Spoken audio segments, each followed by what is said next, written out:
What you think about when you're born into a fire. Let them burn it out. Sell them to the richest buyer. They wanna let the world decay. They tell us lies and fake. Yeah, I don't know how long I would be streaming. I've felt rough today. I wasn't gonna stream at all, but I thought I'd try.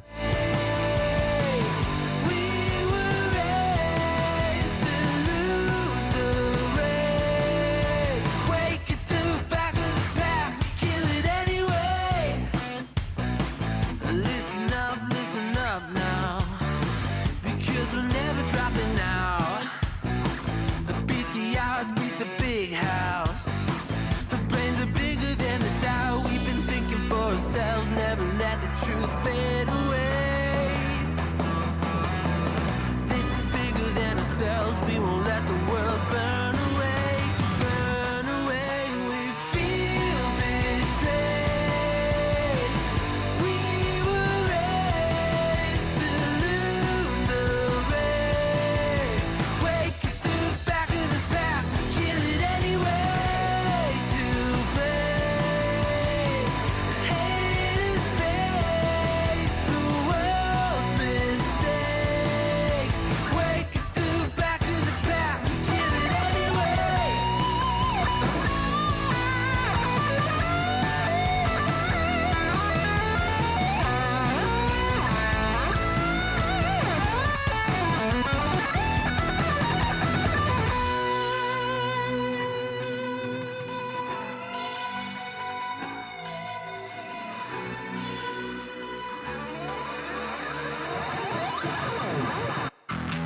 And we feel betrayed.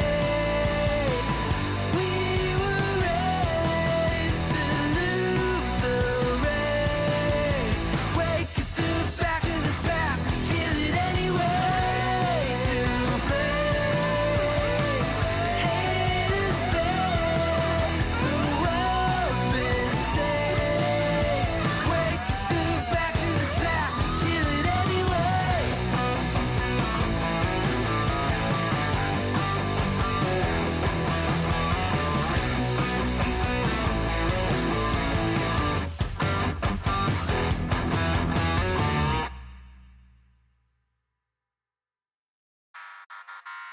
Oh, let me stop that. We'll roll the intro.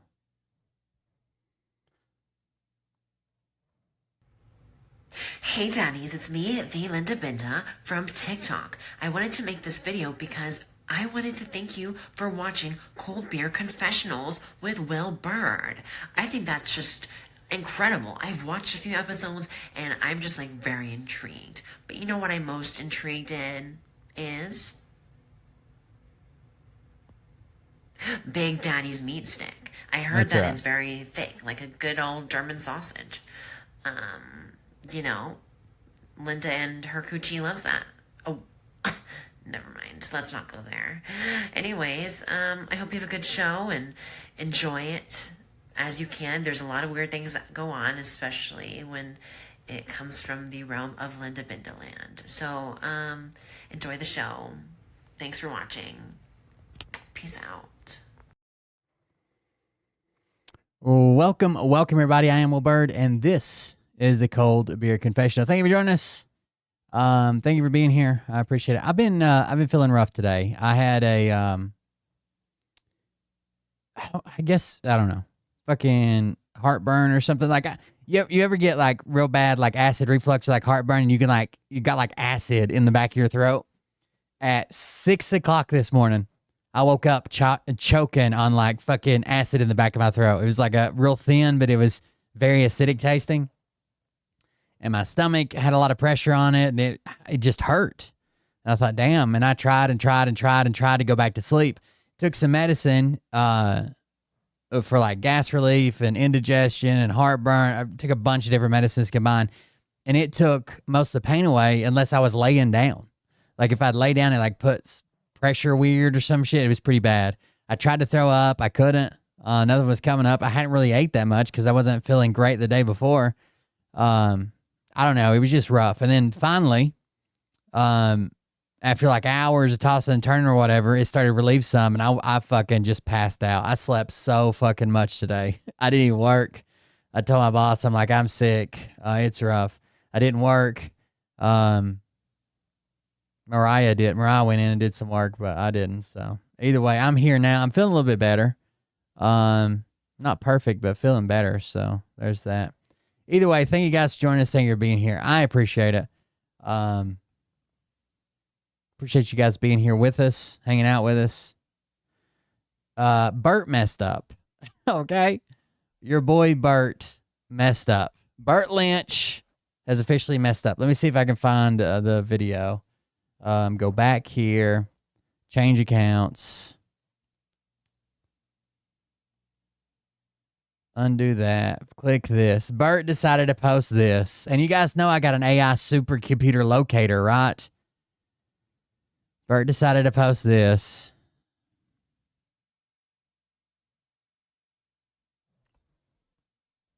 Let me get you some audio. So do you want to tell me something? Why are you up here? Why? When you could be way over there on that big old bed. But you want to be up here, just hanging out. What's the deal? You like it better up here? You just like being able to be above everybody? You're such a pretty boy. Yes, you are. Yes, I know. Oh, look. Hey. What do you want to bet? That the place where he said 100% pet friendly, and that's why I got it, is not so pet friendly. I don't know. I don't get it. I don't know why you want to be here. Hey, Shadow. Look up here at me. That's a big boy. Okay. You can also see a neighboring building out that There way. he goes. Well, thank you for hanging out. We see this chair here. See this window. There's a lamp in here somewhere. But see that chair right there? I guess I really don't want to show the whole world your butt. AC. See the AC unit underneath the window? Hey, baby, where you going? Yeah, I wish somebody'd rescue the fucking cat for sure. Like the light, do you? Now, down he goes. Down goes. Dresser that we just missed off screen. Frazier. Ooh, sweep your floor, bro. Tell me something. Why are you up here? So that's Bert talking about talking to his cat or whatever. But then we end up with very, very, very similar features at this location, Bert. That's weird, huh?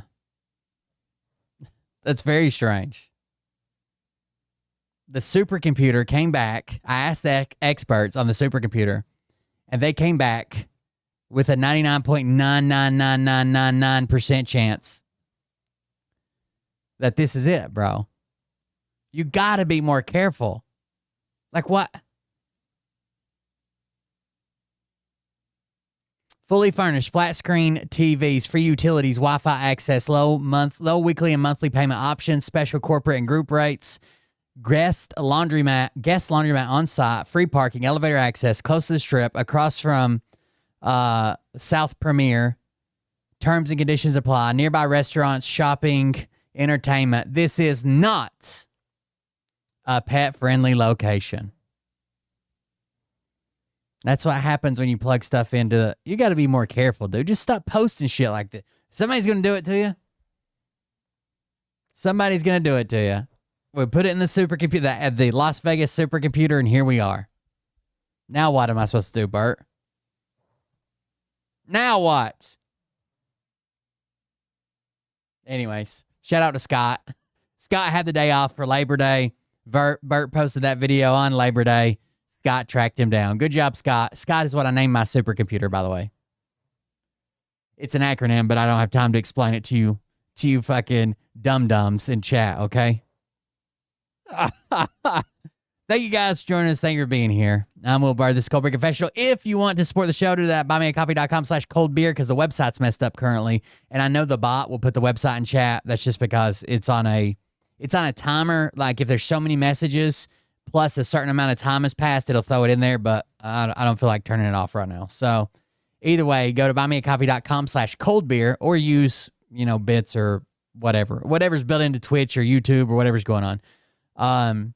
We actually did get a donation through Rumble the other day, and I forgot to announce it until after the show. But thank you for that donation. I appreciate it. That's how we pay the bills. So thank you guys for being there, for doing that. Trump made an appearance today. He said some pretty wild shit. He didn't look too bad, honestly. He looked like Trump, right? I was expecting him to look worse. I feel like they've got him pumped full of a bunch of amphetamine and shit. I was expecting him to look worse. But it wasn't that bad, I guess. So here we go.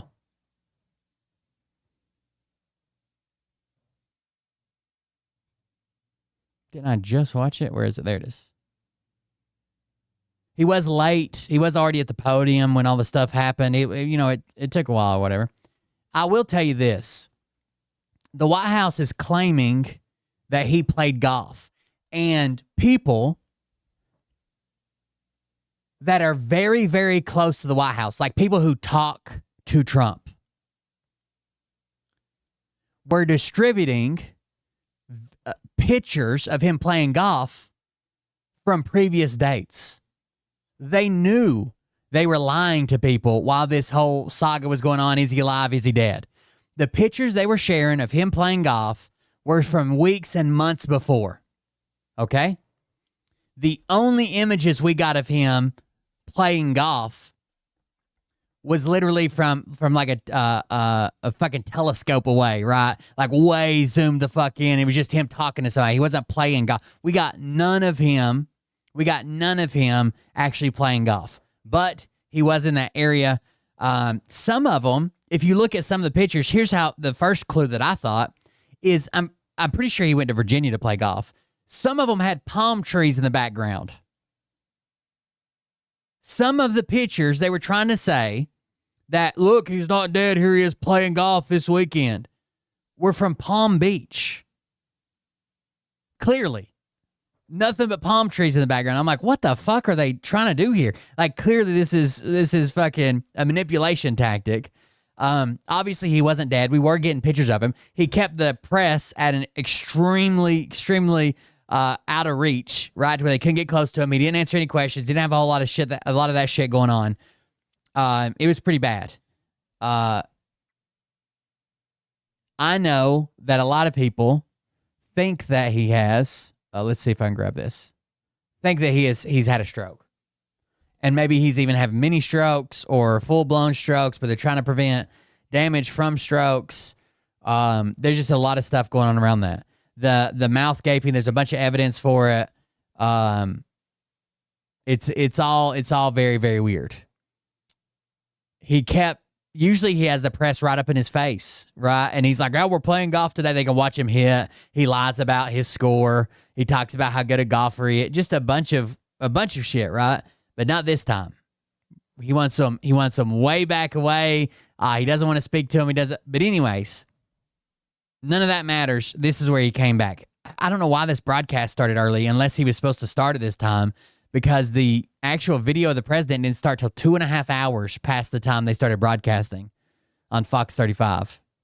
But we'll see if we can get in here somewhere.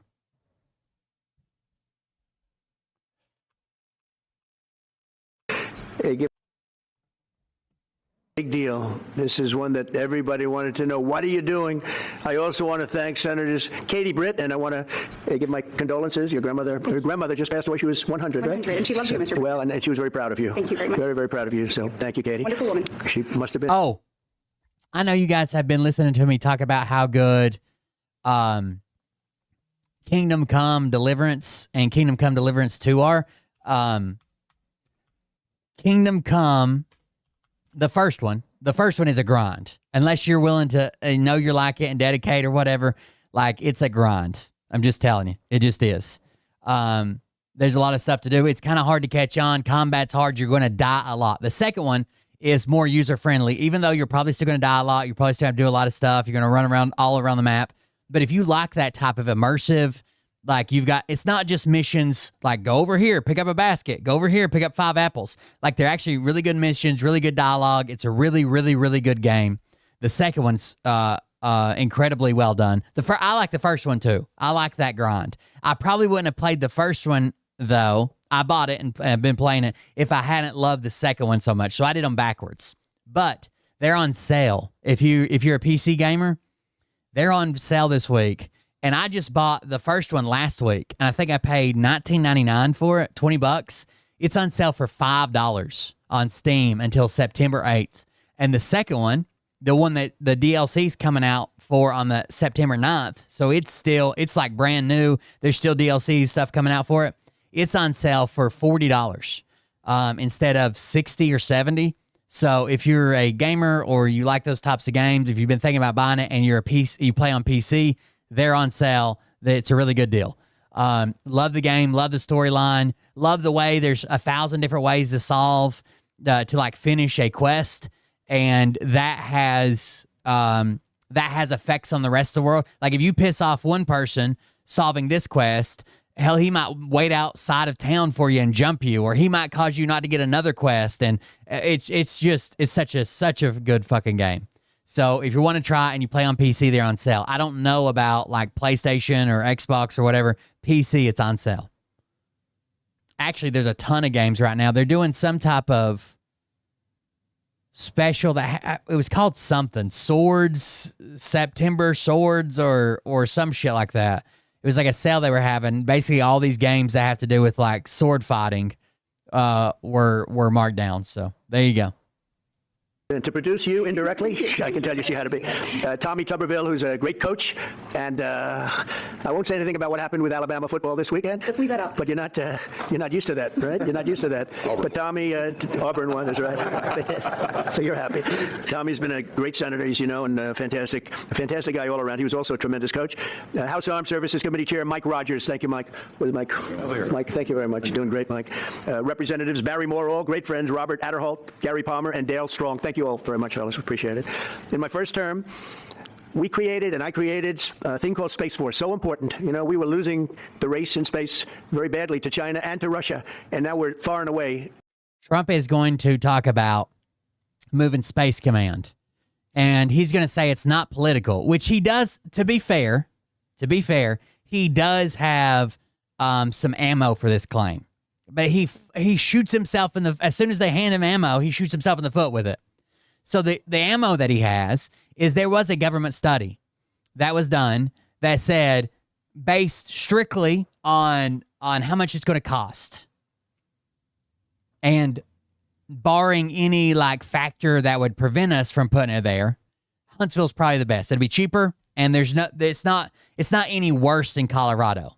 Now, other people said that Colorado would be better because of Space Force, the Colorado Springs, that Space Force stuff, areas around that, the mountains, it's protected, it's more inland, it's blah, blah, blah, whatever. Trump has that ammo to say, look, we did a study, and they said to put it in Alabama. I'm putting it in Alabama because Joe Biden wanted it in Colorado, and I had actually told him to start on it in Colorado, which is, it's stupid now. Now that it's in Colorado, just make it the best you can in Colorado. It's going to cost billions of dollars to take a long time to move, but whatever. Then the idiot says, you know, Colorado, this is not political, but they do mail-in ballots because they're Democrats and they cheat, but that has nothing to do with this. Number one in space, and reestablish space comm with a mission to he has no idea, and detect any threat to our homeland. We initially selected Huntsville for the Spacecom headquarters, yet those plans were wrongfully obstructed by the Biden administration, and as you know, they moved them to a different locale. Yes, Tuberville was the Auburn coach. I need to back up, and I'll show you that again. So he tries to talk about not mentioning the Alabama loss to Tommy Tuberville, right?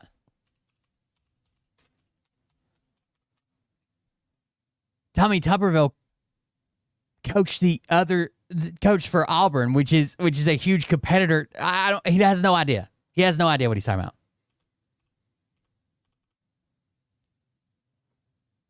Katie Britt, and I want to give my condolences. Her grandmother just passed away. She was 100, right? 100, and she loves you, Mr. Well, and she was very proud of you. Thank you very much. Very, very proud of you. So thank you, Katie. Wonderful woman. She must have been. To produce you indirectly, I can tell you she had to be. Tommy Tuberville, who's a great coach, and I won't say anything about what happened with Alabama football this weekend. Let's leave that up. But you're not used to that, right? You're not used to that. Why would he not be used to it? He coached Auburn.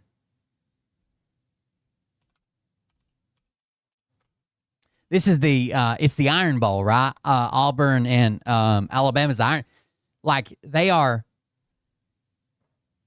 like sworn enemies. Like Auburn hates Alabama, Alabama hates Auburn.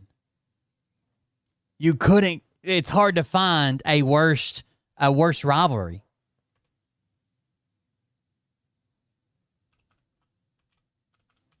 And he's like, I won't say anything about Alabama losing, huh, Tommy?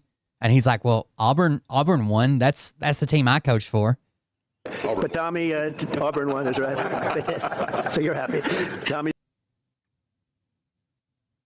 Auburn won, that's right. So you're happy. Either he knows that he coaches for Auburn, but he thought Auburn and Alabama were the same team, or he thought he coached for Alabama. One of the two.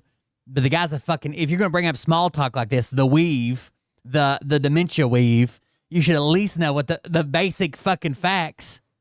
He's been a great senator, as you know, and a fantastic guy all around. He was also a tremendous coach. House Armed Services Committee Chair Mike Rogers. Thank you, Mike. Where's Mike?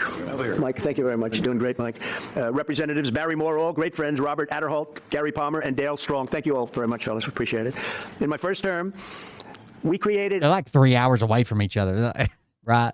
You're talking about Auburn, the city of Auburn, and the city of Tuscaloosa. And I created a thing called Space Force, so important. You know, we were losing the race in space very badly to China and to Russia. And now we're far and away. Back to Space Command. Now listen, he's going to say it's not political, then listen to him name all the shit, political shit, and the reason that he did it, right? It's because Colorado's a blue state. It's because Biden wanted to do it, because Biden's a Democrat. It's because they have mail-in voting. Way number one in space, and reestablish Space Com with a mission to protect American space assets and detect any threat to our homeland. We initially selected Huntsville for the Spacecom headquarters, yet those plans were wrongfully obstructed by the Biden administration. And as you know, they moved them to a different locale. And today we're moving forward with what we want to do and the place that we want to have this. And this will be there for hopefully hundreds of years. That's where it's going to be. I will say I want to thank Colorado. The problem I have with Colorado, one of the big problems, they do mail-in voting. They went to all mail-in voting. So they I thought it wasn't political, right? have automatically crooked elections, and we can't have that. When a state is for mail-in voting, that means they want dishonest elections, because that's what that means. So that played a big factor also. In Huntsville space. So when states decide to do mail-in voting, that means they want crooked elections. That's why they do it. They want to cheat. Com will play a key role in building the Golden Dome, as you know. That's going to be a big thing. Everybody wants to be a participant in it. Missile defense shield, we're going to be having... I agree. Huntsville is cheaper. And I think the GAO found that, Government Accountability Offices.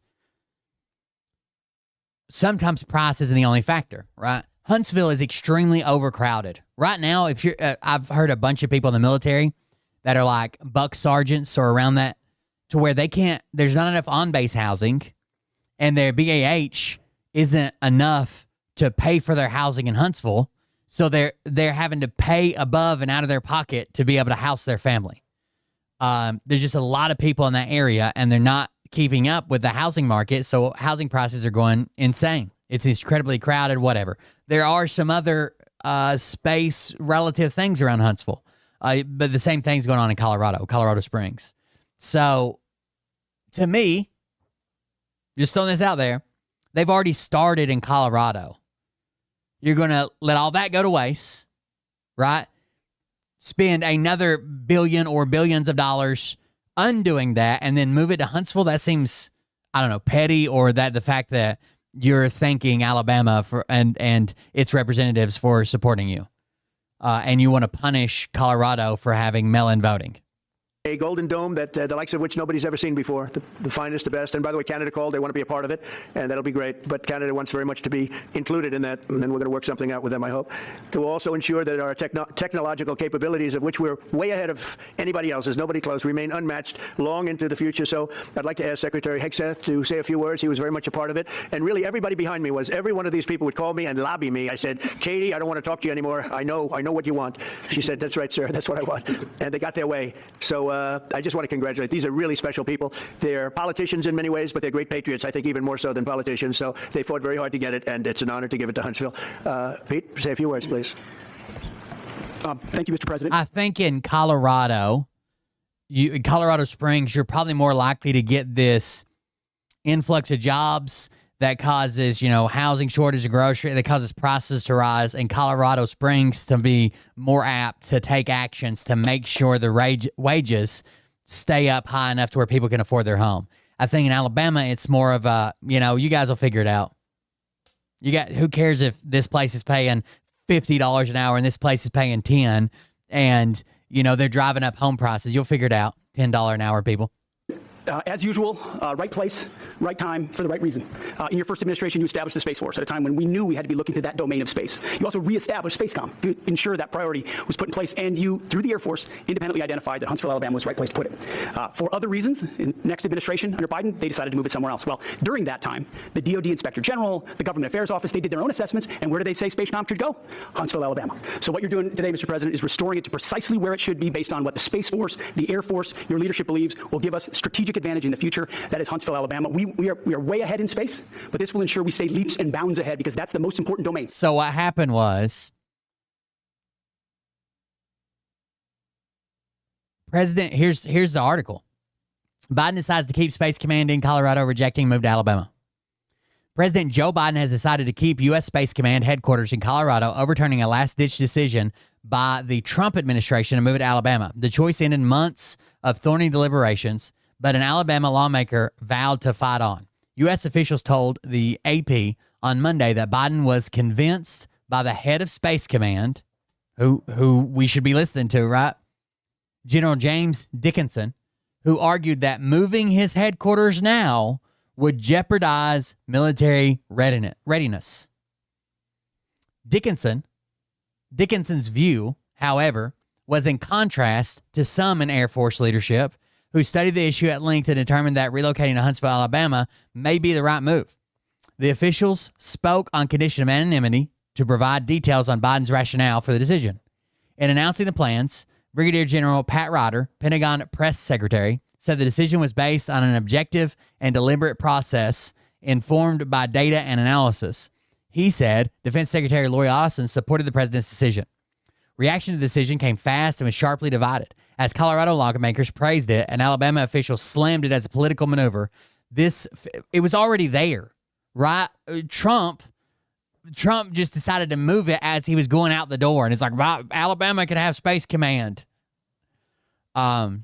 Reaction to the decision came fast and sharply divided as Colorado lawmakers praised it and Alabama's officials slammed it as a political maneuver. This fight is far from over, warned Rep. Mike Rogers, Republican from Alabama, chairman of the House Armed Service Committee. Biden said the U.S. officials believes that keeping the command in Colorado Springs would avoid a disruption in readiness that the move would cause, particularly as the U.S. races to compete with China in space. And they said Biden firmly believes that maintaining stability will help the military be better able to respond in space over the next decade. Those factors, they said, outweighed what the president believed would be any minor benefits from moving to Alabama. Biden's decision enraged Alabama lawmakers and is sure to fuel accusations that abortion politics played a role in the choice. The location debate has become entangled in the ongoing battle between Alabama Republican Senator Tommy Tuberville and the Defense Department over the move to provide travel for troops seeking reproductive health care. Remember when Tuberville was like, we're not doing it. He tried to fight that even the military could provide abortions for their service members in Alabama. Tuberville opposed the policy is blocking hundreds of military promotions and protests, shut the whole system down to protest it. The U.S. officials said that the abortion issue had no effect on Biden's decision, and they said the president fully expected there would be different views on the matter within the Department of Defense. Now, maybe it did weigh on his decision. But what would be weird is if Biden was like, I chose this for strategic reasons. It has nothing to do with Alabama, but fuck Alabama for trying to block abortions. That's what Trump does, right? Like, this is not political, but they're a blue state who lets people mail-in vote, and the only reason you would ever mail-in vote is because you're a dirty cheater from a blue state. Like, what the fuck, dude? Whoever controls the skies will control the future of warfare. And Mr. President, today you're ensuring that happens. Thank you. Thank you very much. Katie, would you like to say something? Mr. President, we are grateful for your leadership on this and restoring Space Command to its rightful home in Huntsville, Alabama. This delegation has worked together, both chambers, both parties, to make sure that Huntsville was the place that Space Command called home. As was mentioned, obviously the Biden administration chose to make this political. What we want to do is put the safety and security of Americans first. We want to make sure that our war fighter is put first, and we want to make sure that America continues to lead. I think they're all making it political, but whatever. And today, Mr. President, you've allowed that to happen. Thank you. Thank you very much. Tommy, please. Yeah, thank you. Thank you, Mr. President. This is a great day for our country, not just for our state of Alabama. We need help in our military. We need to catch up. And as Secretary Heston said, we're not behind in space, but we know where we're at, and we need to expound on that. Now, this move will save the taxpayers $480 million. How do we need to catch up if we're not behind? We need to catch up in our military. We're not behind, but we know where we're at. Dollars. It's not going to cost more. Expound on that. Now, this move will save the taxpayers $480 million. It's not going to cost more. It's going to over the next 30 years. It's going to cost a ton to move it right now. Cut $480 million. We have the plans intact. It'll be behind a secure wall in Huntsville, Alabama, at Redstone Arsenal. We have 40,000 people there. We have the FBI there. We have missile defense there. We have NASA, Blue Origin, and SpaceX.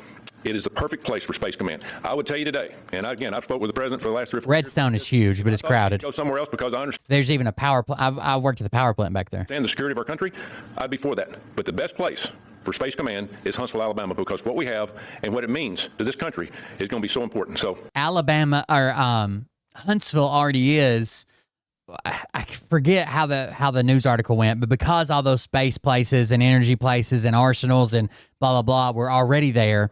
Huntsville already had one of the highest numbers of PhDs per capita, or maybe his diplomas, college diplomas per capita, or whatever, compared to all of fucking Alabama. Thank you, Mr. President, for this, and we look forward to building a huge Space Command and having the Donald J. Trump Space Command Center in Huntsville, Alabama. Ooh, ooh. Sure. Well, Mr. President, thank you. I'll be very brief here. That sounded disgusting. In Ohio, but he said these people behind us, these almost Alabama, vomited. too powerful and too persuasive, and so it's in Alabama. But as Tommy said, this is exactly the right place for Space Force and Space Command. I think Americans ought to appreciate the fact that you can't win the battle of the future unless you control the skies. The cyber security, the communications, the entire infrastructure of the battle in the 21st century will be in space. So it was a visionary move in the first administration for the president to set up Space Force, and I think an equally visionary move to make sure the Space Force is right where it should be in Huntsville, Alabama. Thank you, sir. Thank you very much. Gentlemen, anybody want to say anything? Would you like to say? Mr. President, another promise made, another promise kept. You think about it, Redstone Arsenal is critical to national security. I didn't see anything happen, but okay. The president said when you were the 45th president, let's do what's right for national security. And today, that's exactly what we're doing. It's not because of this or that. It's because it's right for national security. You think of the 21 categories that were evaluated to determine what was best for national security. All indicators pointed back to Huntsville, Alabama, and Redstone Arsenal. We have the right people at the right place at the right time. Mr. President, on behalf of the people of the 5th Congressional District and all of Alabama, thank you for keeping your word. Absolutely. Thank you very much. Anybody? Let me just say, Mr. President, I want to say thank you. And thank you for doing this because it was the right thing to do. When they looked at all the numbers, Huntsville was the place to go, and like you say, it was unfortunately pulled out, but you made it right. So I want to. They didn't do anything on YouTube. It didn't look like. The state of Alabama, we're very grateful. I'm watching the replay. Thank you. Thank you very much. Please, go ahead. Everybody's taking their turns ass kissing. Throughout history, militaries has always understood that whoever could hold the high ground held the advantage. Space is the ultimate high ground. And what we're doing with moving the Space Command to Huntsville is absolutely critical to our maintaining dominance in that sphere. And it goes hand in hand with what we're trying to do with the Golden Dome and missile defense to defend against anyone else who tries to enter that sphere. So thank you, Mr. President. Thank you very much. Please, go ahead. Thank you, Mr. President. And obviously, national defense is a huge issue. And when you look at the scores, Alabama was #1. And for political reasons, it was moved out of our state. But, Mr. President, thank you for making priorities of defense. President Trump here in a second tries to say that woke police officers got hired in D.C. and they are so weak they couldn't draw the gun out of the holster. They're so weak.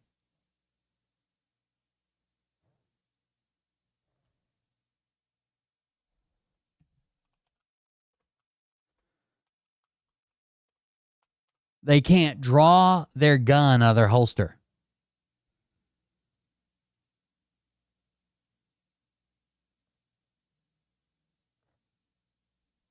That's pretty rough, okay? Just saying. That's 33 ounces. Defense and the warfighter and the safety of this nation. And in the big, beautiful bill, that Golden Dome will be built in Huntsville, Alabama, and we're grateful for that. Thank you. Listen, as chairman of the Armed Services Committee, I care very much about what's most important for our national security. And the president held a nationwide competition to determine where we should have this command. If you all remember, at the end of that competition, where Alabama came in first, there was a lot of complaints from the other states who did not place well. He said, we'll do it over with new criteria to accommodate your concerns. Alabama came in first in that second competition. His Secretary of the Air Force reviewed the results, said it was fair, and the president named Huntsville. It was the Biden administration that decided to make it political, even though his own Secretary of the Air Force said it was a fair competition and it should be in Huntsville. So I want you to know I appreciate this president standing up and being strong and saying he's going to make this right and put it where it rightfully belongs. That's Huntsville, Alabama. Thank you very much. Good job. Uh-oh. What is this? 7260 South Las Vegas Boulevard, room 319. Uh-oh. Goddamn supercomputers, dude. I'm telling you. So thank you all very much. You are going to leave me alone now. You're not going to call me anymore and talk about this subject, right? You promise? They'll start something else. But I just want to congratulate you. It's a very big deal. When you come out and when you leave the room, you'll see that we just, over the last few minutes, literally shot out a boat, a drug-carrying boat, a lot of drugs in that boat. And you'll be seeing that. What? While you're leaving here, I just want to tell you we killed a lot of people on a drug boat. Have a good night. And you'll be reading about that. It just happened moments ago. And our great general, head of the Joint Chiefs of Staff, who's been so incredible, including what took place in Iran, knocking out potential nuclear power for a long time to come. I think within a month they would have had it. We didn't do what we did. But he gave us a little bit of a briefing. And you'll see. And there's more. Why didn't you say? I think half the time Trump can't remember these names. When he's like, great person, Mayor of New Jersey, great person, head of the Joint Chiefs of Staff. He's a general. He told us about it. Dan Kane. So incredible, including what took place in a boat, a drug-carrying boat, a lot of drugs in that boat. And you'll be seeing that, and you'll be reading about that. It just happened moments ago, and our great general, head of the Joint Chiefs of Staff, who's been so incredible, including what took place in Iran, knocking out potential nuclear power for a long time to come. I think within a month they would have had it. We didn't do what we did. But he gave us a little bit of a briefing, and you'll see. And there's more where that came from. We have a lot of drugs pouring into our country, coming in for a long time. And we just, these came out of Venezuela and coming out very heavily from Venezuela. A lot of things are coming out of Venezuela. So we took it out, and you'll get to see that after this meeting is over. Do you have any questions, please? Yeah, please. Senator Somerville talked about the cost savings, announcement. Can you talk about the strategic benefits by having Space Force Command headquartered in Huntsville? Well, it just works because we have so much else there, and having a central, you could call it a central command, but it really is a command station. Also, even locationally, where it is, and when you think about flying distances, if you can save a half an hour as fast as some of these planes go and things go, and even the rockets go. Oh, by the way, here's something you might not know. Donald Trump single-handedly has made a gigantic fucking market for black market for AI-assisted high-end GPUs, or just high-end GPUs that can be used for AI assistance. That's written wrong. But so high-end GPUs, NVIDIA GPUs, like their top-tier GPUs, are fucking selling for tens and hundreds of times its price if you can get it to China. People have already been arrested for smuggling GPUs, a computer part, for smuggling GPUs overseas. It's fucking insane the price they're paying. There's a guy, he looks like Computer Jesus. His name's Gamers Nexus. I think so, that's his name, right? Gamers Nexus. He has been doing a research on it, and it's fucking insane what these cards are selling for. And you can just walk into a fucking Micro Center or a Best Buy or whatever and buy them here and sell that shit on the black market. It's insane, dude.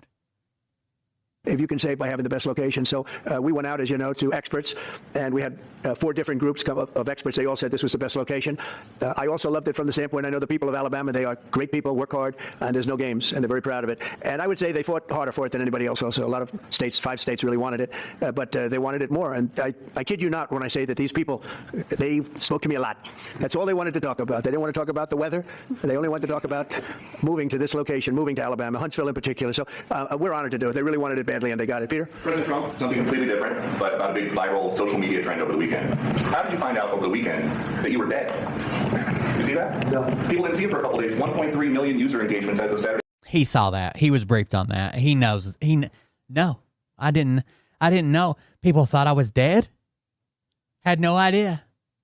I had my aides, posting on True Social while I was getting my fucking Lasix.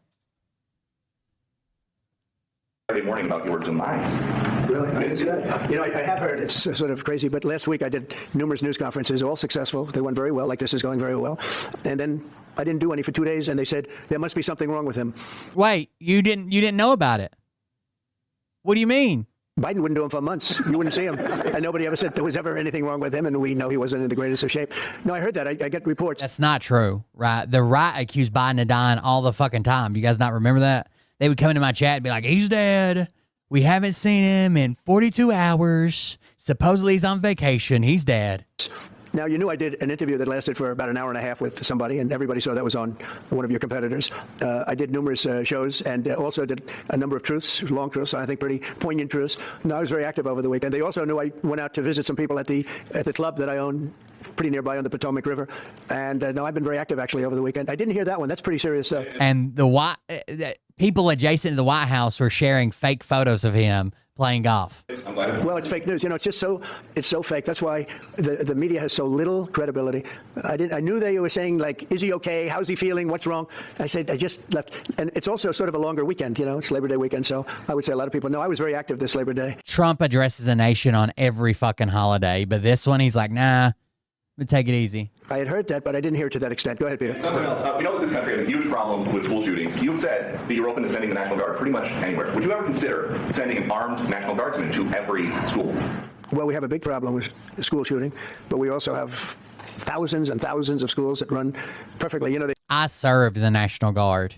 I would not send armed National Guard to every school. They talk about you can do things construction-wise, and that's really... There's too many guys I wouldn't trust. I think nobody knows more about construction than me. You can build the construction doors. You can build what they call safety doors, where they lock on the outside, the inside, and every place else. Well, but if one of these lunatics happens to get through, then the police can't get in. Then they're looking for keys all over the place, and it takes a lot of disadvantages to doing, spending billions and... So what does he suggest? The doors are no good because once the bad guy gets in, the police can't get in, which isn't true, right? You just make them have something in their car, a physical key that has to be in their car at the beginning of every shift that is like a master key or whatever, locked in their car. So they always get it with them. But what does he suggest? Doors aren't good. Taking away ARs aren't good. Funding for mental health isn't good. So what does he suggest? You can guess, chat.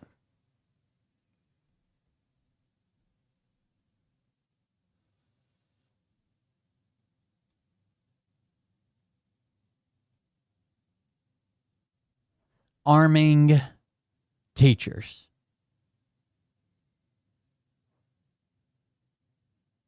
I made 2 teachers when I was in school have mental breakdowns.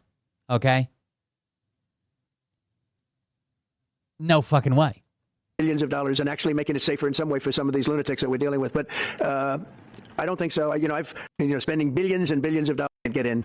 Then where they lock on the outside, the inside, and every place else. Well, but if what other places are there besides the outside and inside of a door that it could possibly be locked? It locks on the outside, it locks on the inside, it locks every place else. Okay. One of these lunatics happens to get through, then the police can't get in. Then they're looking for keys all over the place, and it takes a lot of disadvantages to doing, spending billions and billions of dollars and actually making it safer in some way for some of these lunatics that we're dealing with. But I don't think so. I've thrown out the concept. We have great teachers that love our children. The parents love the children. Teachers love the children too. And if you took a small percentage of those teachers that were in the military, that were distinguished in the military, that were in the National Guard, et cetera, and you're not finding enough teachers from every school that were distinguished in the military and current members of National Guard. You let them carry. That's something that a lot of people like. I sort of like that. More guns. Put more guns in schools. Obviously, this is dumb. Even if you could trust the teacher and the teacher was a goddamn war hero, what happens when a student's able to wrestle it away or find it or get it while it's already in? They didn't have to bring a gun in. There's one provided for them at the school.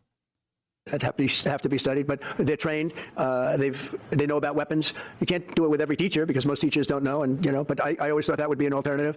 But it just we've had. A lot of instances. Other countries have also. They have different kinds of problems than we have, but we do have. There's something going on. And it's a bad thing. Yes, please. Have you spoken with President Putin in the past week? Have you spoken with President Putin? Yeah, I don't want to. I have learned things that will be very interesting. I think in the next few days you'll find out. Will there be any consequences if there isn't some type of announcement of a meeting with President Putin and President Zelensky? Yeah. And what could those consequences be? We're going to see what happens. We're going to see what they do and what happens. I'm watching it very closely. Last week they lost very, very closely. 7,313 soldiers, to be somewhat exact. For no reason whatsoever. And they're Russian and they're Ukrainian, but, they're soldiers. I want to see it end. Yep. Have you decided you're definitely going to send National Guard troops to Chicago? I didn't say when, but the answer is, look, Chicago's very interesting because I watched Pritzker get up and say we don't need help, we're safe. But 2 weeks ago, they had 6 people murdered, and they had 24 people hit by bullets. Last week, as you know, it was 7 people, 24 people hit, and 7 people died. And then over the last 2 days, that was the crown jewel. They had, I guess, 9 or 10 killed, and 50 hit with bullets. And you have this governor get up, who's a terrible governor. Probably he and Gavin Newsom would be probably the 2 worst and most naive. They're naive. Either they're naive or they're very untruthful. And he'll say, we don't want any protection. We don't need. So in the last 3 weeks, he's lost almost 20 people killed. There's no place in the world, including you can go to Afghanistan, you can go to places that you would think of. They don't even come close to this. Chicago is a hellhole right now. Baltimore is a hellhole right now. Parts of Los Angeles are terrible. If we didn't put out the fires, and I mean the other fires, the bullet fires, they didn't do a good job with it. They should have had the water coming down. You didn't do anything for crime in LA. What are you talking about? Like I said, we had to release the water. We had to go in and release. You went and tried to raid a bunch of restaurant and farm workers. What does that have to do with crime in California? You dumped a bunch of water that was actually being stored for farmers for the summer that basically went out to the ocean. It didn't even go to LA. It didn't go to their reservoir. That's not where the water went. Release the water to LA. It's so badly run. But if I didn't send the National Guard into Los Angeles, I would be making an announcement today. I'd be talking about Huntsville, and I'd simultaneously be saying, by the way, the Olympics is not coming to Los Angeles. Oh, okay. If we didn't do that, and even the sheriff, the top law enforcement person in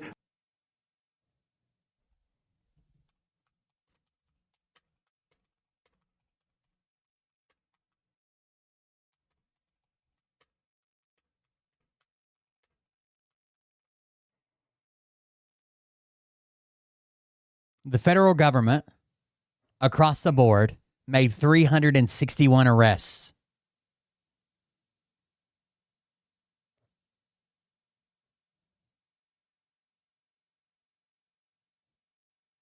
In LA.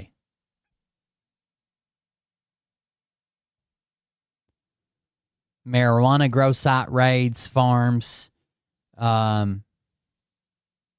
weekend operation in Greater Los Angeles.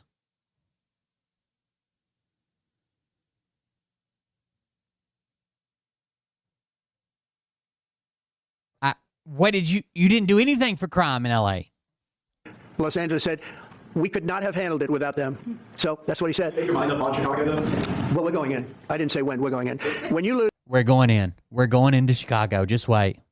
By the way, federal judge ruled that it was illegal and a violation of Posse Comitatus Act. He's going to talk about it in a second. A federal judge in California has ruled that Trump administration's deployment of National Guard troops to Los Angeles is illegal, but has allowed the remaining 300 troops to stay for now, provided they limit all their activities to guarding only federal property. So they're not allowed to act like police. They're not allowed to make arrests. They're not allowed to stop and search and all that. Just like we did in the Summer of Love, right? The BLM stuff. They're allowed to guard federal property. They can be put on like a federal courthouse. They can stand there and guard it. Judge Charles R. Breyer issued an injunction blocking the use of military troops for domestic law enforcement, though he put a stay in effect until September 12th, so they still have, 10 more days to allow time for the Trump administration to appeal to a higher court. There you go. Look, I have an obligation. This isn't a political thing. I have an obligation. When 20 people are killed over the last 2.5 weeks and 75 are shot with bullets. So let me tell you a little story about a place called D.C., District of Columbia, right here where we are. It's now a safe zone. We have no crime. It's in such great shape. You can go and actually no crime. Walk with your children, your wife, your husband. You can walk right down the middle of the street. You're not going to be shot, Peter. You're safe.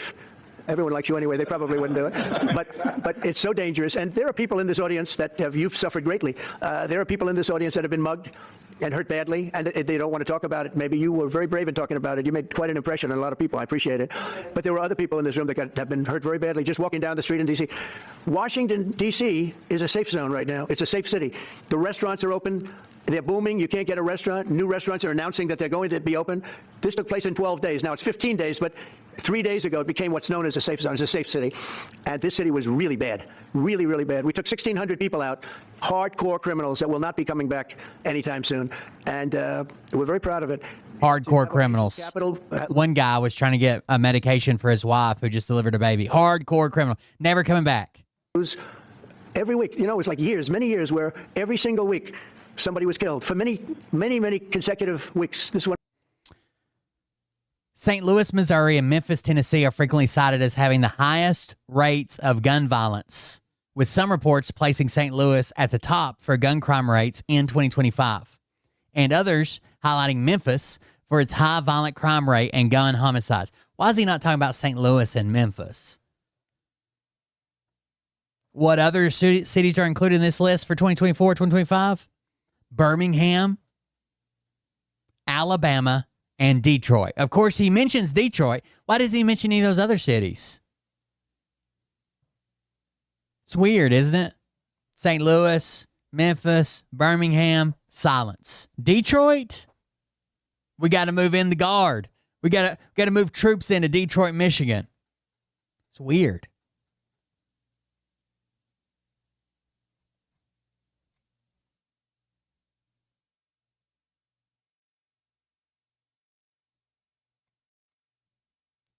St. Louis, Missouri is number one.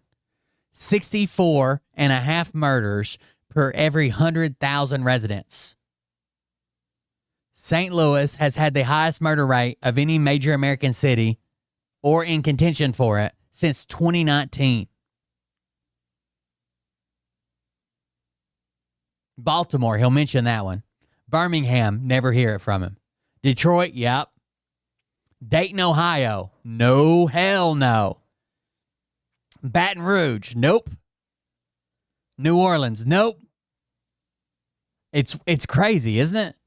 The way he won't mention any red states and red cities. Went on for years. And then we had, last week it was announced that nobody was killed last week. And I made that announcement in front of a very distinguished leader of a country.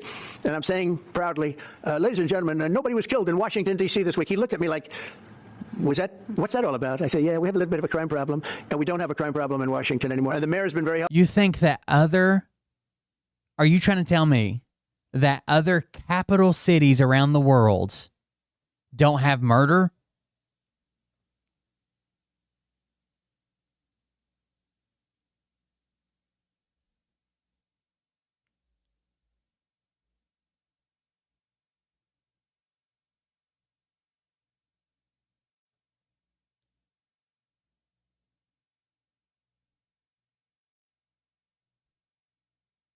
Helpful, and the police commission has been very helpful, and it's been a great team. And I would love to have Governor Pritzker call me.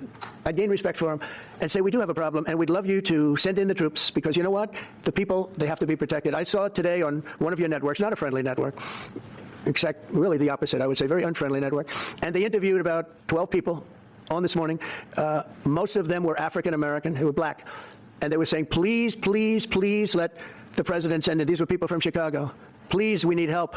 We need help. We can't walk outside. We're petrified.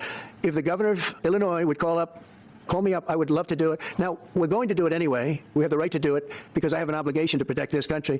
And that includes Baltimore. I saw where Greenbow, Alabama. Asking me to take a walk down the street of Baltimore. Well, Baltimore's a very unsafe place. It's rated number 4 in the city, one of the most unsafe places anywhere in the world. But, you know, we took care. This was a beautiful thing that happened in Washington because we showed that it could be done. And this wasn't just sending big, strong guys, and they are big and they are strong. You know, we had a great decision from the Supreme Court that had to do with sort of talent. It had to do with you are put down based on merit. You can. This has nothing to do with the military or police. This is him wanting to fire bureaucrats that don't support everything that he fucking does, right? They're supposed to be above politics. They're supposed to make the best decision for the country. He wants to be able to fire them based on performance because he can say their performance is bad when they don't support him. That's part of his government takeover. It has nothing to do with fucking the biggest soldiers to stop the most crime or some shit. And hire based on merit. So merit for a soldier or for a policeman is strong, physically fit, something, you know, having a certain ability. Not a person that is woke and got the job through woke, but wasn't strong. Got the job. They got the job through woke. They're all woke. Trans for everybody. Enough to lift a gun out of the holster, et cetera, et cetera. No, I looked at the person that is woke and got the job through woke, but wasn't strong enough to lift a gun out of the holster, et cetera, et cetera. No, I looked at the police. As you know, last week I went over, we had a meeting with, there had to be 300 people. Not strong enough to lift a gun out of the holster. That's bad. They were all very impressive looking. And when the bad guys see them, they're not going to do a thing. And so I'm very proud of Washington. It serves as a template, and we're going to do it elsewhere. But Chicago is certainly going to be high. I would love to have him call. I would love the governor of Illinois. I'd be honored to take his call. All he has to do is say, sir, we need help. It's out of control. And everyone knows it is. He's not kidding anyone. I would love to have. That's what he wants. That big press win of someone say, of a blue state calling and being like, crime's out of control. Only you can fix it, Donald.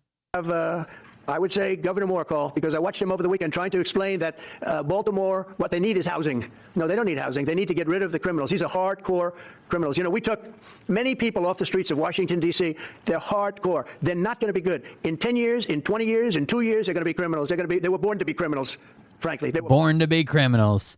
There's no circumstances that leads you to a life of crime. You're just born that way. But not gay. That's a decision, you piece of shit.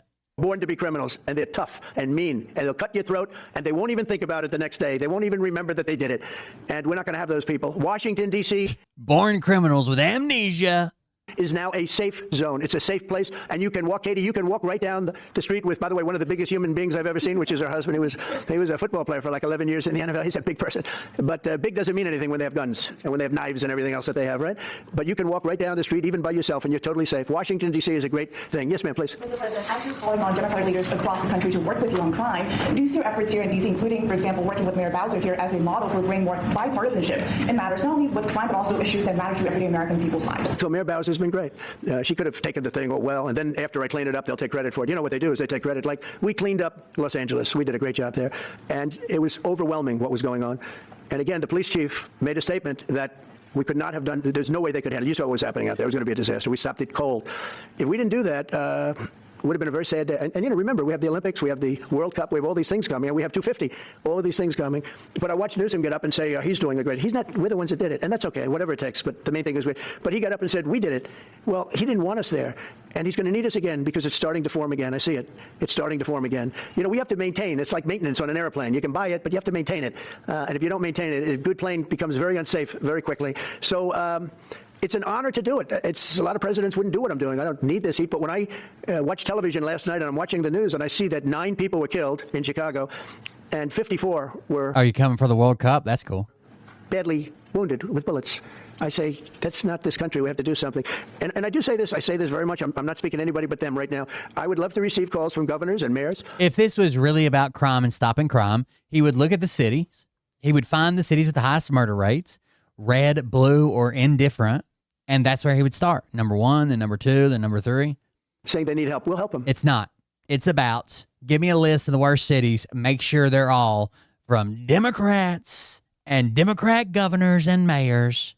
We have a lot of people. We have a great force. We have a great military force. Pete will tell you that when I was running for office, and this was a big headline, I think, probably got me a couple of votes, but you couldn't sign people in the military. Nobody wanted to join the military, the Army, Air Force, the Navy, Marines, Space Force, Coast Guard. We never forget Coast Guard because they've done such a great job. Never. But nobody wanted to join any of them. We were way below what we wanted. Every single one. The closest was the Marines, whatever that is. You'll explain that to me. But the closest was the Marines. But every service was way down. Whatever that is. Somebody will explain that to me later. You don't know what the Marines are? Way down. And then I got elected, and our country is the hottest country anywhere in the world right now. Everybody's talking about the USA.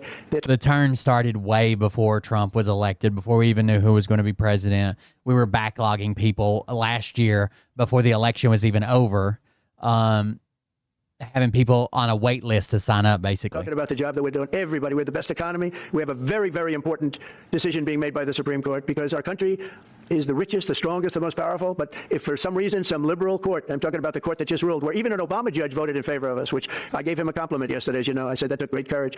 But it's a liberal court, and it's going up to the Supreme Court, who I think have been incredible people. He's talking about the tariffs ruling now. I think they've made very wise decisions, but the tariff question, because without the tariffs, this country is in serious, serious trouble. We've taken in almost $17 trillion of investment is coming in. So again, they're talking about crime, and he says, well, they're going to take it all away if the Supreme Court doesn't rule in favor of my tariffs.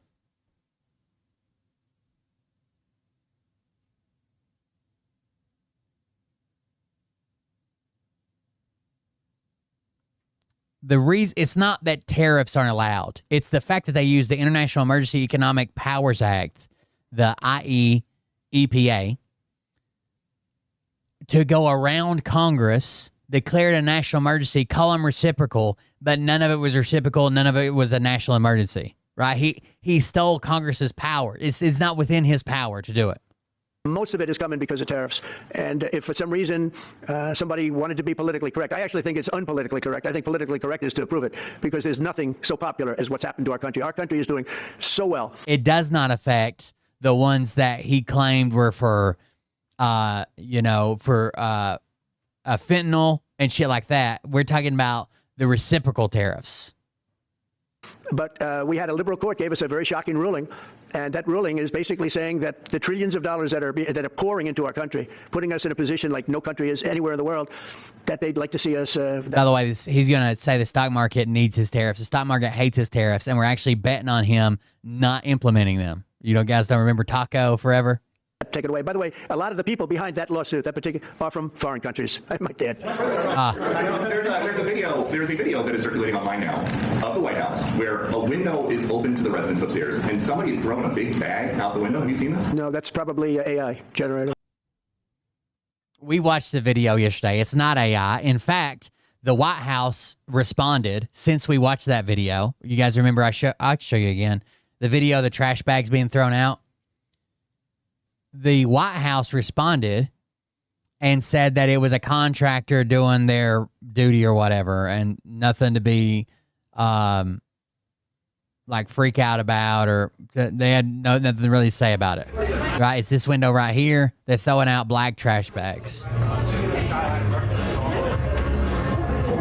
There it goes. Boom. Trump says it's AI, that the windows are sealed. It never happened. You guys are making shit up. So actually, you can't open the window. He says whenever he sees something that's really bad, he just blames it on AI. Really armored and bulletproof. So that's a fake video. Well, it's got to be, because I know every window up there. The last place I'd be doing it is that, because there's cameras all over the place, right, including yours. No, but every window, I've never seen a window that's. In fact, my wife was complaining about it the other day. She said, "Love to have a little fresh air come in, but you can't. They're bulletproof." The 7-4 ruling raises doubt about deals Trump has struck with the European Union, Japan, South Korea, and other major trading partners to reduce the reciprocal, in quotes, tariff rates on their imports from the levels the administration originally set in April. We conclude Congress did not give the president wide-ranging authority to impose tariffs of the kind Trump imposed in his sweeping executive orders, the majority wrote. The ruling also invalidates the tariffs that Trump has imposed in China, Canada, and Mexico to pressure those countries to do more to stop shipments of fentanyl and precursor chemicals from entering the United States. The decision, however, will not take effect until October 14th, giving the Trump administration time to appeal the decision to the Supreme Court. Trump blasted the highly partisan Appeals Court in Friday evening Truth Social post and warned that blocking the tariffs would be a total disaster for the country and make us financially weak. Now, with the help of the United States Supreme Court, we will use them to the benefit of our nation and make America rich, strong, and powerful again. Trump wrote. What does this have to do with crime, though?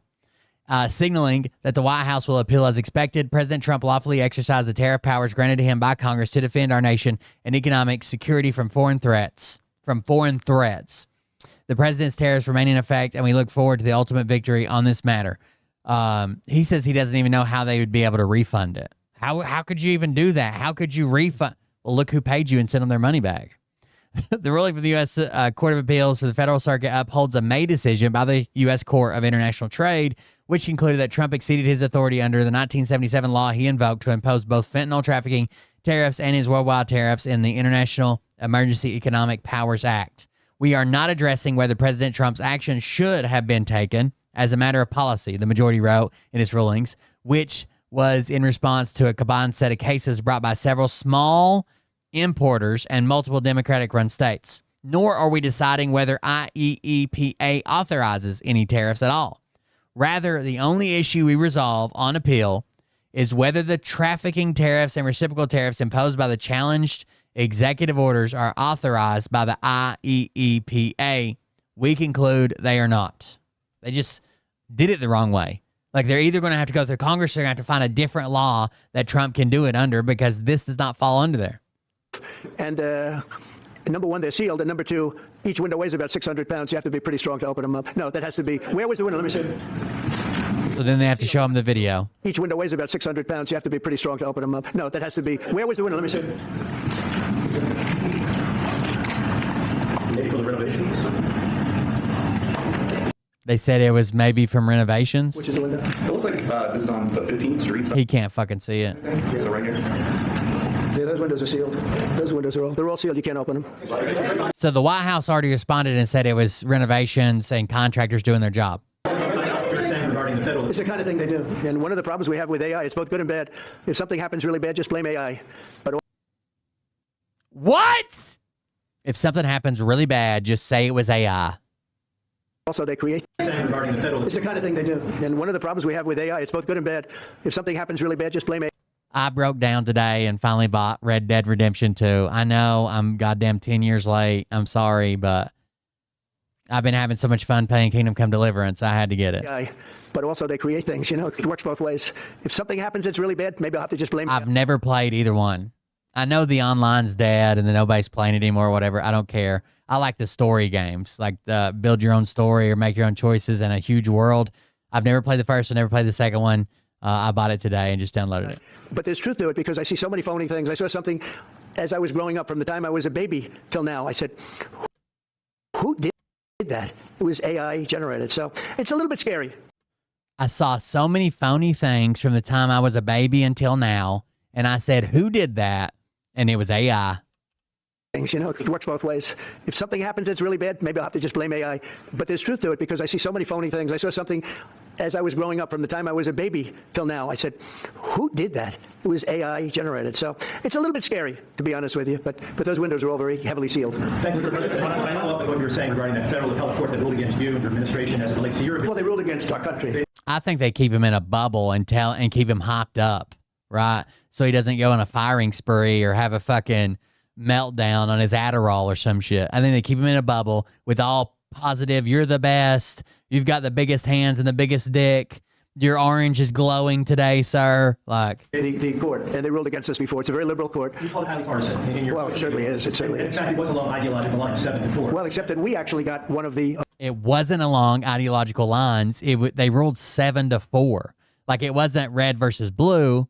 It was 7-4 you lost. Obama judges that was appointed by President Obama voted in favor of the tariffs because he felt it was imperative for our country to thrive and survive even. And I gave him credit. I said, you know what? That took a lot of courage for him to do it because you don't see that often. So my question is, I imagine... I don't think that's true. Appeal that all the way to the Supreme Court. Well, we already have, yeah. In fact, we're doing something else. We're going to be going to the Supreme Court, we think, tomorrow because we need an early decision. I mean, look, the financial fabric of our country, we're a rich, incredible country right now, and we're able to, other countries use tariffs on us for years, and we never did.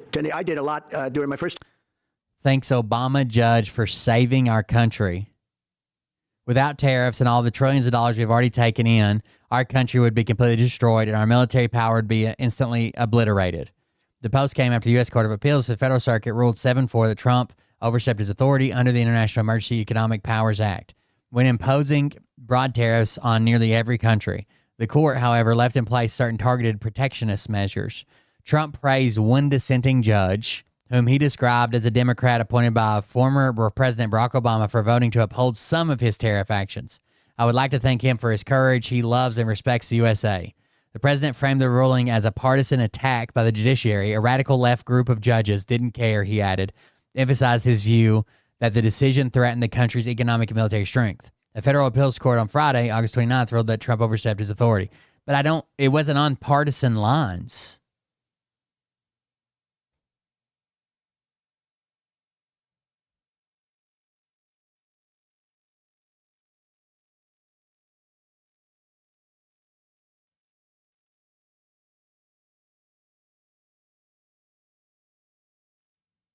Who are the judges? Let's see.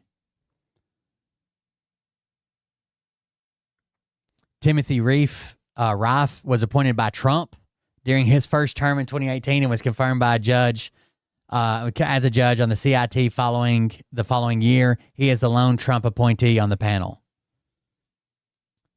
He is no lifelong Republican. However, in 1980, then in his early 20s, he volunteered for Ted Kennedy when the Democratic politician was seeking the presidential nomination. In his interview for CIT in 2018, he detailed a long list of examples of political advocacy for Democrats, from driving Kennedy's press motorcade to acting as press secretary for John Lindsay, a candidate running for the Democratic nomination for Senate seat, and volunteering for Barack Obama's presidential campaign in 2008. Reif was educated at Princeton University and Columbia Law School before he began practicing at Milbank, Tweed, Hadley, and McCloy, a firm in Washington. Since he has held several positions with the U.S. Trade Representative, and in private practice. In 2023, Reif succeeded in a legal battle to return 7 paintings by the renowned Austrian painter Egon Schiele, which had been owned by his family before being stolen by the Nazis. Judge Jane Rastani, 77. She was appointed by Reagan in 1983. Judge Gary Katzman, 72. Was born in New York, son of and grandson of Jewish refugees in 1953. He studied at Columbia, Oxford, Yale and has since lectured at both Yale and Harvard, also directing a project on juvenile justice for Harvard's Kennedy School of Government. He was appointed to CIT by Obama in 2016. Is that the only three? Where are the rest of them?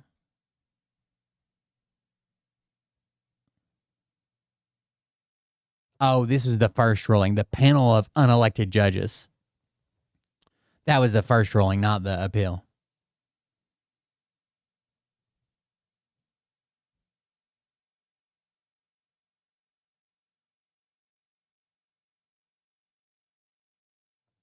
Term, but then we had COVID and we had to focus on other things. You couldn't be tariffing Italy, Spain, France as they were dying by the thousands and millions. But we did with China, and China paid us billions and billions of dollars. And I started the process, but then I had to end it a little bit because of COVID. We focused on that. But no, it's a very important decision. And frankly, if they make the wrong decision, it will be a devastation for our country. Wait a second. This can't be real, is it? Hold on. Shane Vaughn, Professor Toto. Just read this. I get so tired of having to educate AI all day. AI is stupid. So stupid that they finally say, my apologies, you were right all along. Whomever is programming it is definitely liberal and anti-Israel and anti-republic. Do you know how many times I type into it, you're so stupid? No fucking way.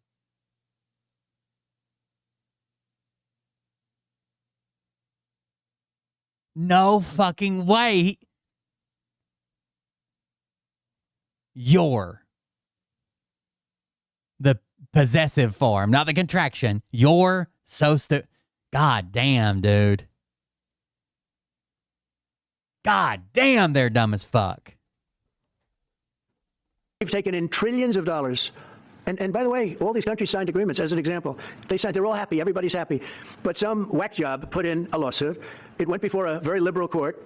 And the liberal court ruled, it was 11, they ruled 7-4, with one of the most liberal of them all voting in our favor because they're patriots. I think. What? Wait, but I thought it was partisan. Liberal, crazy liberal judges, but the most liberal ruled in your favor? I give tremendous credit to that judge. And now it's going to the Supreme Court. Now we're going to be asking for early admittance. We're going tomorrow, and we're going to ask for an expedited ruling because, when you look at the stock market's down today, the stock market's down because of that. Because the stock market needs the tariffs. They want the tariffs. If you look at AI, all of those, all of that money that's going to be invested, trillions and trillions of dollars, the biggest thing, bigger than the internet, I suspect. It's the internet plus 3 or 4 other things combined. We are leading very substantially with it. It's the internet plus 3 or 4 things because it's so big. We're leading because of tariffs. We're leading because of talent, and this is where they'd like to be. But without the tariffs, we wouldn't have a chance because we wouldn't be able to protect those investments of the companies coming in. So if you took away tariffs, we could end up being a third world country. That's how big the If you took away tariffs and we just went back to the way we were before April, we would be a third world country.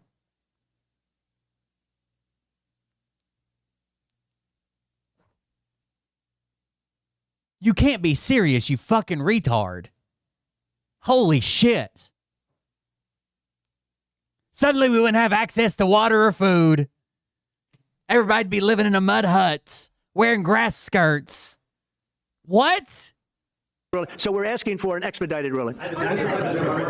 But without the tariffs, we wouldn't have a chance because we wouldn't be able to protect those investments of the companies coming in. So if you took away tariffs, we could end up being a third world country.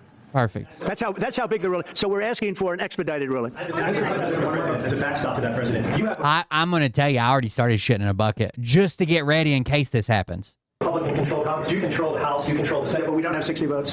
We don't have 60 votes. I'd love to do that. Oh, if we had 60 senators, if we got the 60 votes, we would get them. It's supposed to go through Congress.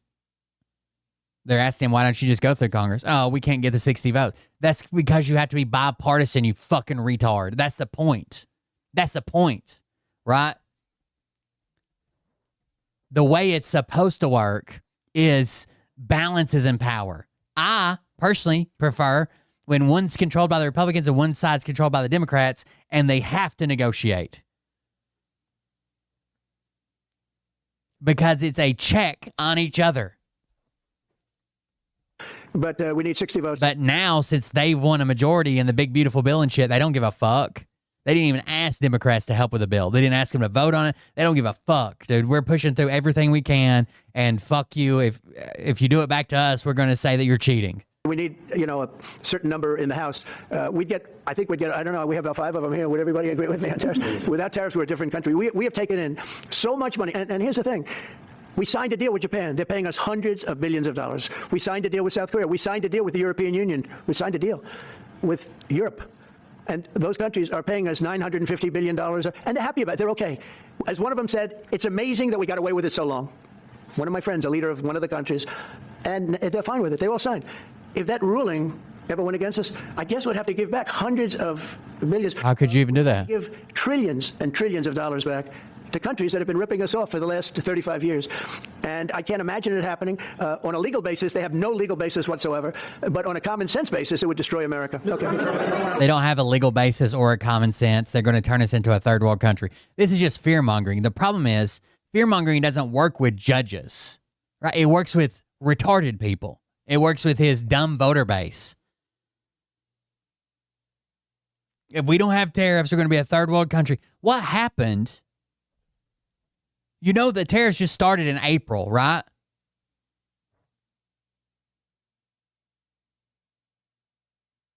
We weren't a third world country pre-April.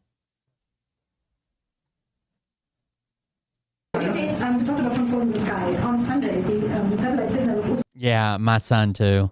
My son has he's a freshman now, but last year had the really, really, really good history teacher from 8th grade that is really hard on the kids, but teaches you a lot. Like he's definitely better, or at least when I was in school, and it sounds to be the same. He was definitely the better of the two different teachers you could get. Had it, and we were talking about it while Trump's literally fucking destroying everything. With Ursula? Well, she had an interesting event. She's a tremendous woman. Okay, what he's talking about here, is Russia, but he tiptoes around Russia, right? He doesn't want to call out Vladimir Putin. He doesn't want to offend Vladimir. They're good friends. He knows what's going on, blah, blah, blah.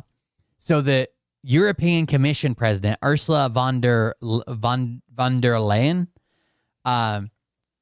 her plane into Bulgaria was hit with a device that jammed the GPS. It jammed the GPS. It jammed their flight systems. They had to go back to a paper map and looking at the ground out the window, okay? And it kept her from using her phone. Now, this is incredibly dangerous, right? It blocked her phone. It blocked the plane's GPS. It blocked her. This is incredibly dangerous. And most people think it has something to do with fucking Russia, okay? Now, Russia has been linked to over 80 of these incidents on civilian flights and vessels. They've all been, 80 of them have been linked to Russia.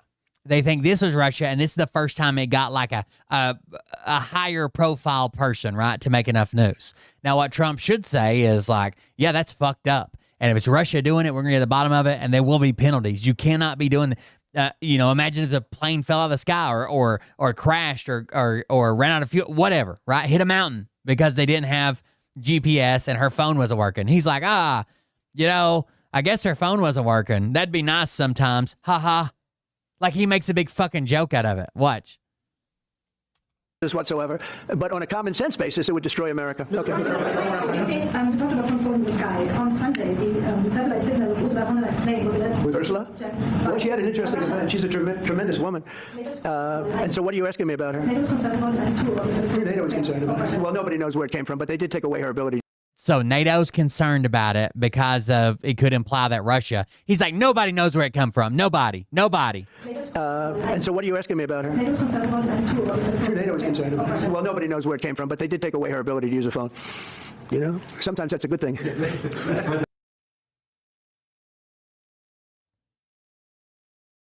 Imagine being more of a cuck for Putin and Russia. Like the whole world can't prove it's Russia, but they're like, it's Russia. Like, and they can't be doing this. And Trump's like, sometimes it's a good thing. I wish they'd jam my phone. Huck, huck, yuck, yuck. What is it? Bert says I do. Nyah, nyah, nyah. Sometimes that could happen to me. I'd be very happy. Reducing the tariff on India from 50%. What does that mean? Are you considering taking away some of the tariffs that you've imposed on India? No, we get along with India very well. But India has, you have to understand, for many years it was a one-sided relationship. Only now since I came along, and because of the power that we have with tariffs, India was charging us tremendous tariffs, about the highest in the world. They were about the highest in the world, number one. And we therefore weren't doing much business with India, but they were doing business with us because we weren't charging them. Foolishly, we weren't charging them. So they would send in massive, everything they made, they'd send it in, pour it into our country. Therefore, it wouldn't be made here, which is a negative. But we would not send in anything because they were charging us 100% tariffs. And, I'll give you an example. Harley Davidson. Harley Davidson couldn't sell into India. There was a 200% tariff on a motorcycle. So what happens? Harley Davidson went to India and built a motorcycle plant. And now they don't have to pay tariffs. Same thing as us. So what we're doing is literally thousands of companies are coming into the U.S., car companies, AI, but, more traditionally car companies. We have so many car company factories under construction or...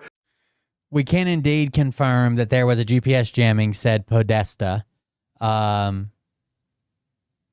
which is the European Union's Eastern Frontline Nation, said Commissioner Spokesman Ariana Podesta. We can indeed confirm that there is GPS jamming, said Podesta. We have received information from the Bulgarian authorities that they suspect this was due to blatant interference by Russia.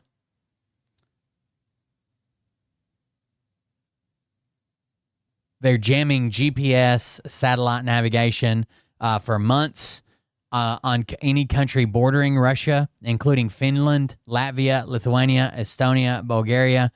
They have warned of increased electronic activity interfering with flights, ships, drones. Russian authorities did not immediately reply to requests for comment. It seems like these would be the people to fucking call them out, right? Like, hey, even if you don't know for sure, but at least say like, hey, if it is Russia, they need to fucking stop. Not like, I wish they'd turn off my phone sometimes. Yuck. Being designed right now for the U.S. car companies, AI, but, more traditionally car companies. We have so many car company factories under construction or being designed right now. And they're coming from China, they're coming from Mexico, I must tell you, and they're coming from Canada. A lot of them coming from Canada.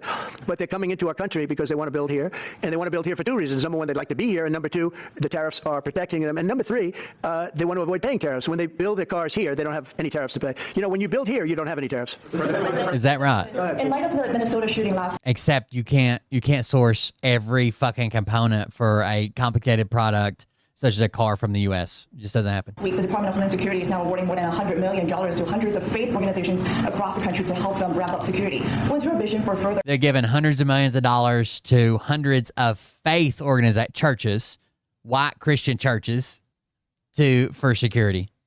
Protecting religious liberty across the country amid incidents of threats. So religious liberty is so important, and we're talking about every religion now, and we're doing things on that nobody else has ever done, and we're going to be having a big announcement in about 2 weeks on that question. Yeah, please. On Space Command, sir, are you concerned that people may not be willing to relocate from Colorado to Alabama? No, I'm not worried. We'll get somebody else. The problem with Colorado is they have a very corrupt voting system.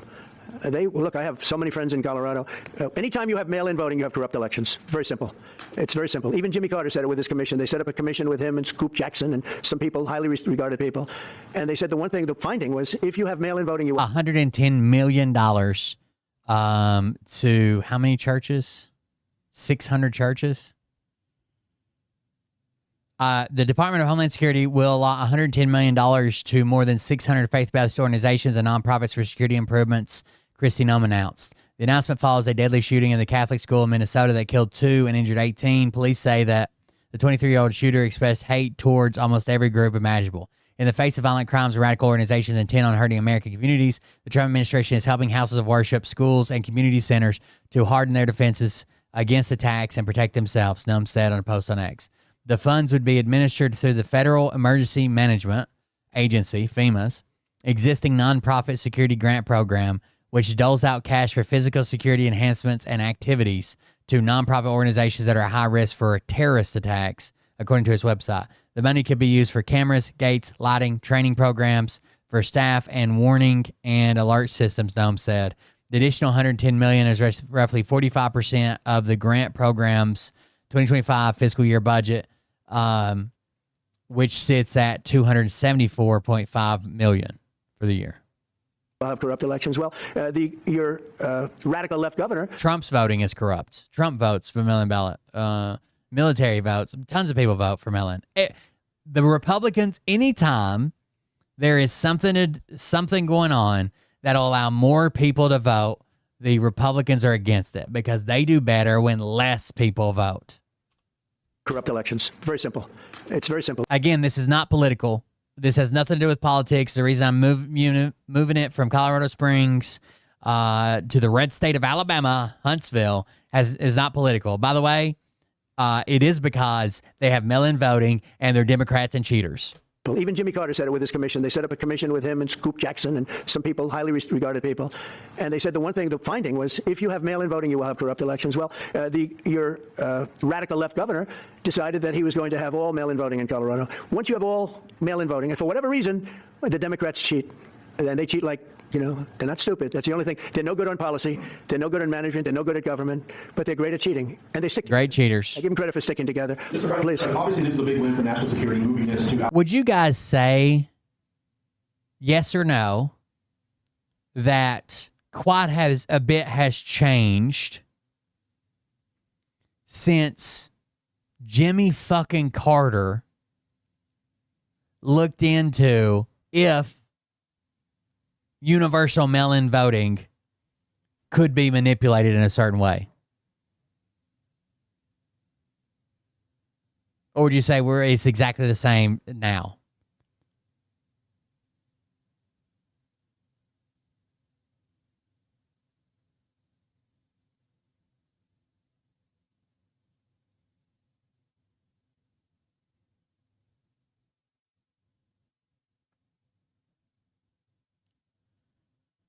Alabama, we've all agree with that. Is there any idea of the economic impact this has on the state and on that local area? Katie, do you want to answer that? Look, I mean, By the way, the study did not find that we should not have mail-in voting or absentee voting. Instead, absentee voting specifically, the same way Trump votes. Instead, it noted that it worked really well in a lot of places and recommended ways to improve security around it to give it to more people. In a secure way. Please go.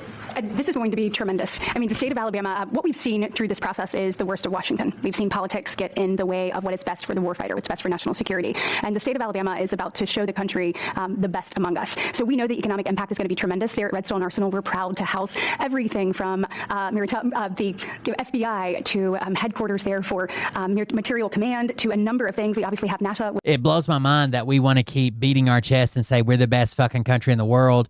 We can do anything. Nobody does it like us, blah, blah, blah. But we can't figure out how to fucking mail in votes or from your phone or from a goddamn computer like other countries do it. They do it really well. Some countries require everybody to vote. But we can't fit. It's one of those things. Once it goes to the post office, you can't trust it and nobody can fix it ever. With Marshall Space Flight Center, and so this naturally fits within. When you look at the decision matrix that they placed in front of us, that's why we ranked so high, is because we have the resources necessary and the ability to build out quickly to meet the needs in front of us. As far as economic impact, it would be tremendous. Does anybody have an exact number? 1,600 jobs. 3,000 spin-off. With 3,000 spin-off. Look at this. This is teamwork right here. So we are really proud, and the people of Alabama are ready to get to work. And I've got a housing question, if you could, just for a second. Yeah, please. Owning a home and going about the American dream seems like it's not touched a lot of Americans. Yeah. Recently, you pushed out a statement about addressing an emergency housing situation. That's right. We're thinking about doing that. Yeah, can you just well, we need a little help from the Fed. We have a man named Jerome Too Late Powell. You probably heard of him. He's too late. He's way too late. And the economy is so strong that it's pushing through that. Normally, it would have been much tougher, but we're doing so well that we're pushing through it. But it makes it. He said that the economy, if Jerome didn't do it right now, he's probably said it at least 10 times on record that the economy would collapse, trying to pressure him into it. Now he's like, well, I made it so good, he doesn't even need it. Very hard for people to get mortgages because too late is too late. Very simple. He's too late. And this is not the reason that it's hard for people to get mortgages. It's hard for people to get mortgages because the houses that they should be buying at this point in their life, like me, like I'm fucking still relatively young, like I'm looking for a cheaper house, they don't exist. They don't fucking exist. When they do, corporations or boomers fucking snatch them up. I could go get a mortgage right? I have the credit score. I could go get a mortgage. The problem is I can't afford a mortgage on a $700,000 house where I live and what I make. I need a $200,000 house that doesn't exist. It wasn't too late before the election. Before the election, he was cutting rates, right? Because he was hoping that, I guess, Biden would get in or that Kamala would. He was a big Biden guy. Explain that one. And then he was a Kamala person. But he was hoping, I guess, she'd win, I guess. I don't know. It didn't work out too well. But, yeah, we need a very serious cut. You know, I think that if you look back many decades ago, the United States was always the lowest, even if they were doing badly. The United States was, because without the United States, everything in the world would die. It's true. It's so powerful. It's so big. And I made it really big in the first 4 years. Then it started to degenerate with what this Biden administration did. But we built it up to a level that I never thought we could be at this quickly. We're the hottest, we're the best. I think we'll probably get a rate cut this month. We're the best financially. The money coming in is so big. Because And I applaud Powell for standing up. Like, he's got valid reasons. If you listen to him speak about why they're holding off right now, why they don't want to do knee-jerk reactions, why they don't want to make the situation worse, and he's always predicted, like, it's coming, just not yet. Tariffs and other things, but because of tariffs. Tariff gets us even those other things. Plus, it gets us great negotiating. I settled 7 wars, and numerous of those wars were because of trade, and numerous of the trade deals that I made were because of tariffs. It gives you a great negotiating ability. If that ability were taken away from us by a liberal court acting on essentially foreign nations asking to get help from the United States government, when they've been... Wait, no. You said all the foreign nations loved your tariffs. They're like, hey, we love it. We'll do it. We get along with it. But now they're the ones lobbying the liberal courts. Doing this to us for 40 years. That's why we have $38 trillion in debt.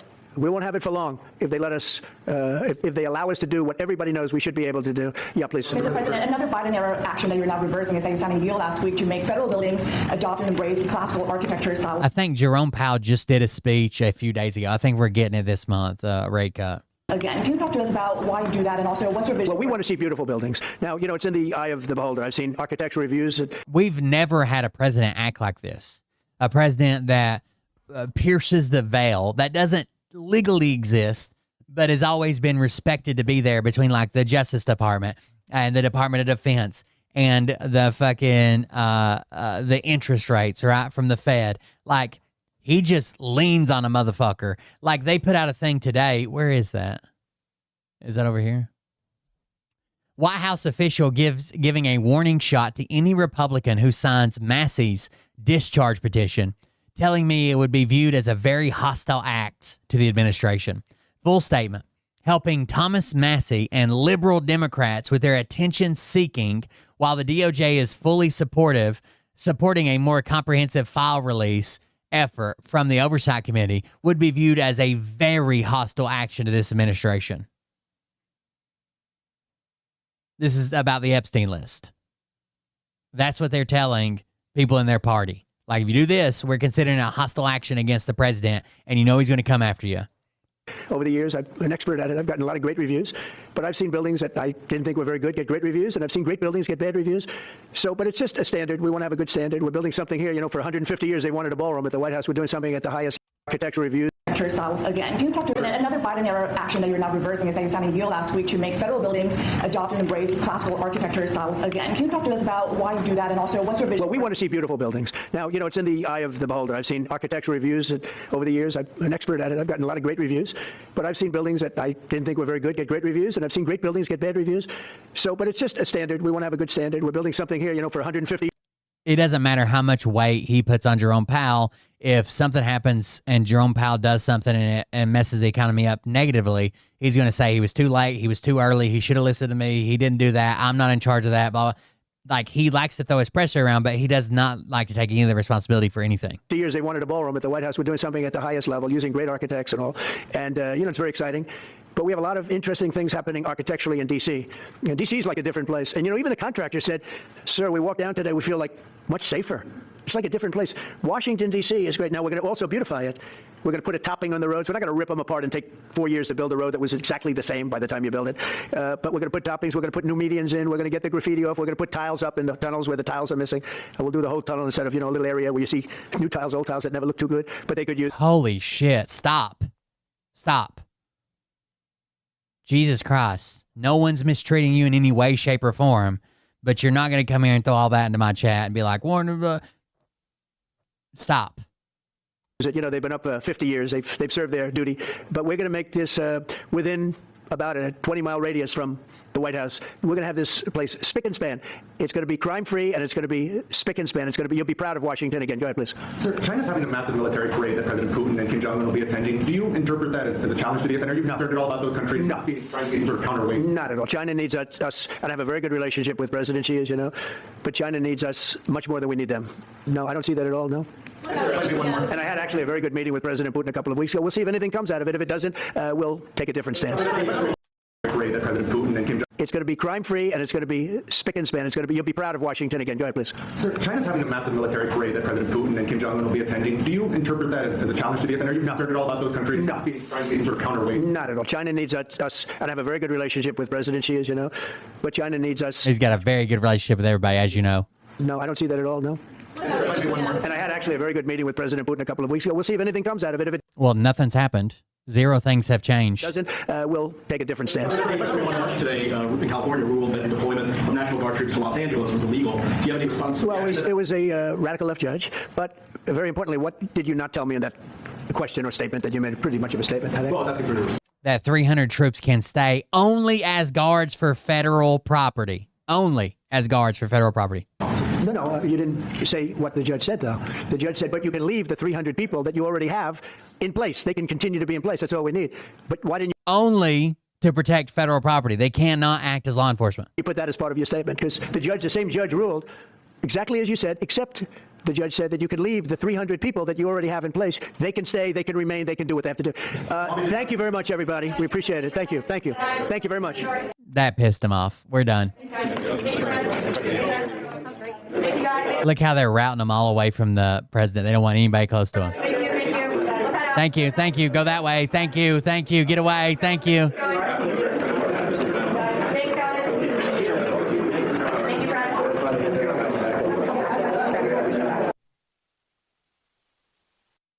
Your president, not mine, Donald Jefferson Trump. Thank you guys for joining us tonight. I don't feel great, so I'm going to wrap it up there. I know it was shorter than normal. That's part of it.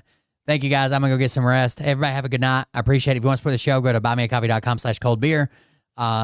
We'll be back tomorrow, hopefully, and hopefully I feel a little bit better. I felt like shit all day. Anyways, I appreciate it. We'll see you about the next one. Have a good night. Love you. See you. Bye.